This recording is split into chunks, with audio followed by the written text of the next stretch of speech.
तो जीजाबाई ने एक बार शिवा को कहा कि बेटा तुझे अर्जुन बनना है। क्या बनना है? अर्जुन बनना है। तो शिवा ने कहा, अपने दादा के पास गया कि दादाजी माँ कह रही है कि मुझे अर्जुन बनना है, लेकिन कोई कृष्ण तो है ही नहीं, बिना कृष्ण के अर्जुन कैसे बन सकते हैं? तो दादा ने कहा कि बेटा तू अर्जुन बनने के लिए निकल, कृष्ण तुझे स्वतः ही मिल जाएंगे। तो क्या करना पड़ेगा कि अपनी जितनी भी जमीन जायदाद जागीरी है, जितनी भी अपनी सीमा है, उस सीमा में जा, कोई भी दीन दुखी गरीब असहाय उसकी मदद करना तुम चालू कर दो। उस शिवा ने 13 साल की उम्र में एक जंग लड़ी और किले को फतेह भी किया, उस किले को जीता करते शिवा को गुरु के रूप में कौन मिले? समर्थ रामदास जी मिले। कौन मिले? समर्थ रामदास जी मिले। वही समर्थ रामदास कृष्ण के रूप में शिवा को सलाह देते रहे, शिवा तुझे ये करना है, शिवा तुझे ये करना है, शिवा तुझे ये करना है। शिवा को लगा कि मुझे मेरे कृष्ण मिल गए। कृष्ण को पाने के लिए अर्जुन जैसा बनना पड़ता है। आपको आगे बढ़ना है तो आगे बढ़ने के लिए पढ़ना जरूरी है, वैसी पात्रता लाना जरूरी है। 12 जनवरी को किसका जन्म हुआ था? खाली विवेकानंद जी जन्मिया क्या थे? नहीं जन्मिया कोई है?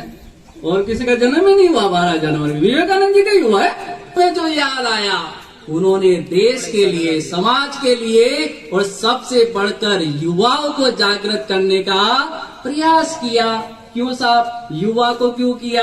बच्चों को क्यों नहीं किया? बूढ़ों को क्यों नहीं किया? क्योंकि बच्चों में समझ नहीं होती है और बूढ़ों का समय नहीं होता है, समय चला जाता है।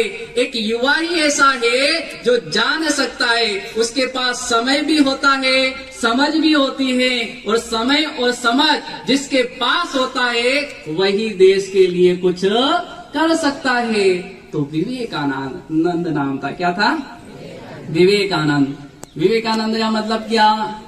जिसे अपने विवेक का आनंद लेना आ जाए, वह हर बच्चा, हर व्यक्ति विवेकानंद बन सकता है। तो विवेकानंद जी का जब जन्मदिन आया तो उस समय मैंने एक छोटी सी कविता बनाई थी, तो मैं आपको सुनाऊंगा कि विवेक के आनंद से विवेकानंद ही बने, उठो जागो आगे बढ़ो इनका ही नारा था, कि युवाओं में प्राण फूके कदम कहीं न रुके, मंजिल ही लक्ष्य और मंजिल किनारा था, कि युवा को उल्टा पड़े तो वह वायु बन जाता। युवा को उल्टा पड़े तो क्या बनता है? वायु। वायु सीधी चले तो प्राण वायु बन जाती है, और वायु उल्टी चले तो विनाश वायु बन जाती है। युवा सीधा चले तो सबके लिए प्राण वायु है, और युवा उल्टा चले तो क्या बन जाता है? विनाश वायु बन जाता है। कि युवा को उल्टा पड़े तो वह वायु बन जाता, वायु के जैसे ही युवा गतिशील रहता, कि सीधी वायु प्राण वायु, उल्टी चले जाए आयु। सीधी चले तो प्राण वायु और उल्टी चले तो आयु समाप्त हो जाती है। कि सीधी वायु प्राण वायु, उल्टी चले जाए आयु, सभी युवा सीधे चलो संयम ये कहता, सभी युवा सीधे चलो संयम ये कहता। तो सभी युवा यदि सीधे चलने लग जाए तो कहीं कोई खतरा नहीं है। तो हम युवा है, युवाओं के अंदर ताकत होती है, एक शक्ति होती है, उस पावर को संग्रहित करने की कला हमारे अंदर होना जरूरी है। एक महात्मा जी ध्यान कर रहे थे, और ध्यान करते समय वो बोल रहे थे, अगली भी अच्छी पिछली भी अच्छी, बिजली को जूते की मार। इतने में उस कुटिया के पास में से 3 महिला निकली। आगे ब्राह्मण थी, पीछे महाजन की पत्नी थी, और बीच में क्षत्रिय में कोई मुझे कहे कि बिजली को जूते की मार, आपका होगा कि वो बाबा बेटा भाई बिजली को जूते की मार। हम पानी लेने जा रहे थे और हम जा रहे थे, मैं बीच में थी, जा रहे थे तो भी मैं बीच में थी, आ रहे थे तो मैं बीच में थी, और वो बाबा जी बोल रहे बिजली को जूते की मार। हम क्या इस लायक है जो हमें जूते की मार पड़े?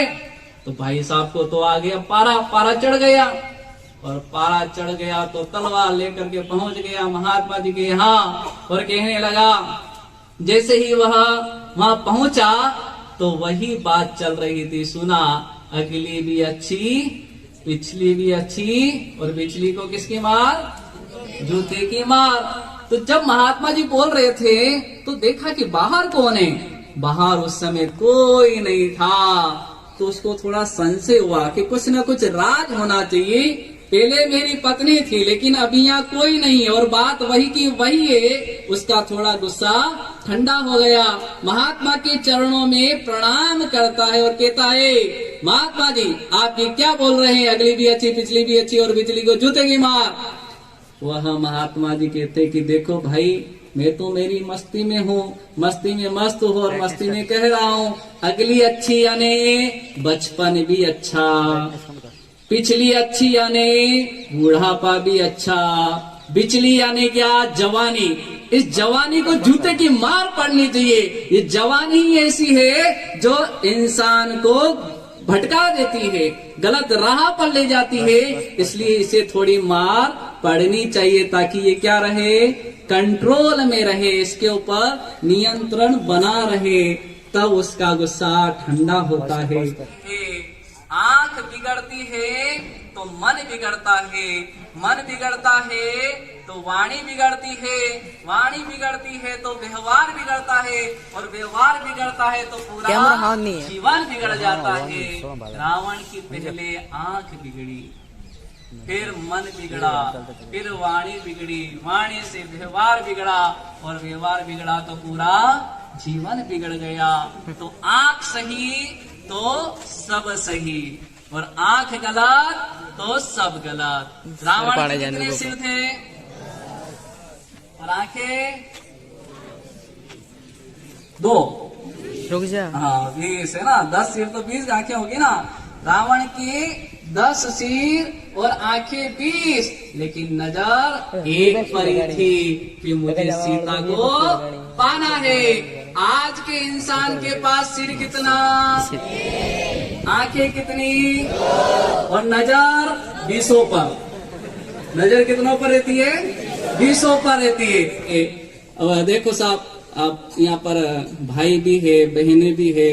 भाई से ज्यादा बहनों को सावधान करूंगा कि छोरा थी दूर रह जो, आज जो जमानो वेड़ो ही है कि नहीं? केड़ो है साहब, छोरा कही के अरे मु तो थारा वास्ते आसमान थी चांद तारा तोड़ी लिया, मार खाने आई है। भाई जी बगीचो लगाए जो तोड़ी लिया आएगा, आम तोड़ी लिया है, अनार तोड़ी लिया, बगीचो लगाए जो तोड़ी लिया आएगा। पट्टा थी घर्री बाल्टी तो उड़ती नहीं कि चांद तारा तोड़ी लिया है कि नहीं? तो ये इन चिकनी चुपड़ी बातों में कभी आना नहीं चाहिए। एक बार एक लड़की बड़ी खुश होते हुए विवेकानंद जी के पास गई, तो विवेकानंद जी ने पूछा क्या बात है, आज बड़ी खुश नजर आ रही है? तो कहा हाँ, मेरे बॉयफ्रेंड ने मुझे क्या दी, नथनी दी। तो आजकल बॉयफ्रेंड आ लिया, फ्रेंड बैंड बजाई दे पता ही नहीं चले है कि नहीं। इसके ऊपर मैंने एक 4 लाइन बनाई है, कविता बनाई है कि सुनिए, तो 5-10 मिनट की बात है, फिर हमको भी आगे जाना है 10 किलोमीटर, हम भी पैदल चलने वाले संत हैं। तो सुनिए कि प्रभु चरणों में जो हो जाता बैंड, बैंड बैंड यानी झुकना, अंग्रेजी में ना बैंड का मतलब झुकना, कि प्रभु चरणों में जो हो जाता बैंड, तो जीवन लीला का न हो कभी एंड। यारा यारी के चक्कर में कईयों को बना लेते सब फ्रेंड। माता पिता को पता नहीं चलता, पीछे से बज जाता शादी का बैंड। माता पिता पता ही नहीं चला, मतलब ब्याह कर लव मैरिज कर, लव मैरिज कही वे भाई, लव रो मतलब ही नहीं हम जे कई लव वेगा साहब है कि नहीं। तो माता पिता को पता नहीं चलता, पीछे से बज जाता शादी का बैंड। और हैंड से हैंड मिलाकर चलो तो, कि हैंड से हैंड मिलाकर चलो तो समस्या का हल होता। हैंड टू हैंड, हैंड से हैंड, हाथ से हाथ मिलाकर चलेंगे। आप भाई हो, आप युवा हो, आपका फर्ज है कि हम हमारी संस्कृति को कैसे बचाएं, हम हमारी संस्कृति को कैसे सुरक्षित रखें। आप रक्षक हो, और जब हिंदुस्तान में रक्षक ही भक्षक बन जाए तो फिर बगीचे की रखवाली कौन करेगा? उसे सुंदर कैसे बनाया जाएगा? हमें सुंदर बनाना है।